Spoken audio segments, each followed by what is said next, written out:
महाराज जी, मैं स्त्री रोग विशेषज्ञ हूँ। कुछ दिनों में तीज का व्रत, चौथ, नवरात्रे जैसे व्रत महिलाएं की अटूट श्रद्धा रहती है। महाराज जी, ऐसे समय में गर्भवती महिलाएं भी खुद गर्भ में पल रहे बच्चे के स्वास्थ्य का ध्यान न देकर व्रत रहती हैं। नहीं रहना चाहिए, क्योंकि उस समय आपके ही खान पान से बच्चे का पोषण होता है।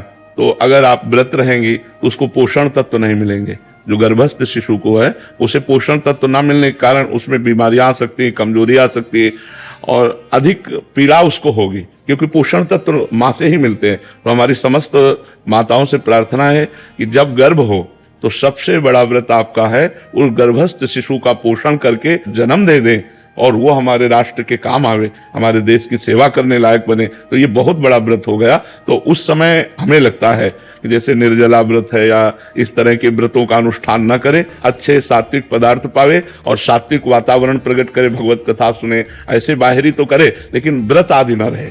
मुझे जैसा लगता है, क्योंकि हमने शास्त्रों में जो पढ़ा है कि माँ के ही द्वारा गर्भस्थ शिशु का पोषण होता है। तो अगर आप 9 दिन व्रत रहेंगी तो उस गर्भस्थ शिशु को वो पोषण तत्व तो नहीं मिलेंगे। करवा चौथ आती है, उसमें माताएं बहनें निर्जला रहती है।